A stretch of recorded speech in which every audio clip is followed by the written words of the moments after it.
Support the channel, links in the description. Get free stocks, links in the description. Salesforce. Bulls say. Salesforce.com dominates the SFA space but still only controls 30% in a highly fragmented market that continues to grow double digits each year, suggesting there is still room to run. The company has added legs to the overall growth story, including customer service, marketing automation, e-commerce, analytics, and artificial intelligence.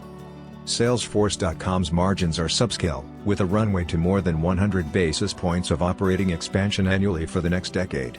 Indeed, management has put more emphasis on expanding margins in recent quarters. Bears say. As the company grows larger, driving 20% revenue growth is likely to become increasingly difficult. Salesforce has entered new areas via acquisition and has arguably paid material premiums in the process. Integration risk is real, as is the risk of increasingly large, dilutive, or ill-conceived deals. As big as Salesforce is already, the company generates substandard margins. Analyst ratings. Buy, 88%. Hold, 10%. Sell, 2%. Market cap, $243.830 billion. Average volume, 17,540,000. Check out our store, link in the description. Amgen. Bulls say. Amgen's acquisition of Decode gives the firm the ability to identify potential new drug targets, validated by human genetics. Amgen's pipeline hadn't been productive since the launch of Prolia/Xgeva, but cholesterol drug Repatha and migraine drug Aimovig have revived our enthusiasm for the firm's research engine. Amgen's improved manufacturing efficiency not only will benefit gross margins but also could give the firm a cost advantage in the nascent biosimilar market, where it has already launched 2 products in Europe.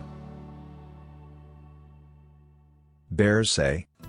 Biosimilars have been on the market in Europe since 2007, but biosimilars are having a larger impact in 2019 as version of Epigen and Neulasta hit the US market. The payoff from Amgen's $10 billion acquisition of Onyx is highly dependent on the success of Kyprolis, and Johnson & Johnson/Genmab's Darzalex and BCMA-targeted therapies are likely to be strong competition. Amgen lacks the focus of some of its biotech peers, with drugs targeting large markets like osteoporosis and cardiology and specialty markets like immunology and oncology.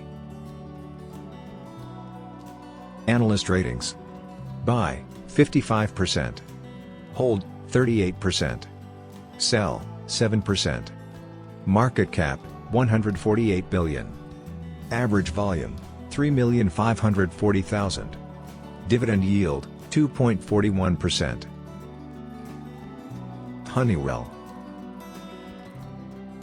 Bulls say. Honeywell is one of the best-run industrials with positive optionality given attractive end markets like e-commerce. CEO Darius Adamczyk underpromises and over-delivers, and share buybacks are shareholder-friendly initiatives for what Adamczyk has clearly stated as cheap stock.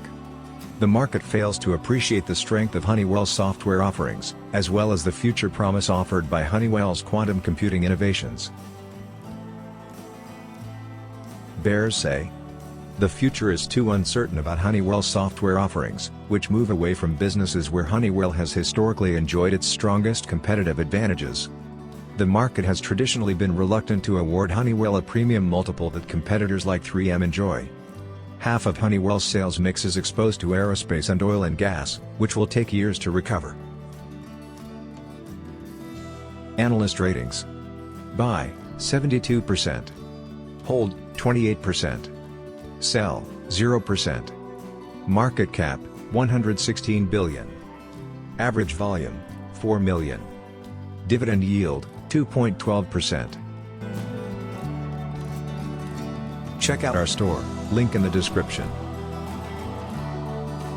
As always, be sure to let me know your thoughts down in the comments. Be sure to smash that like button.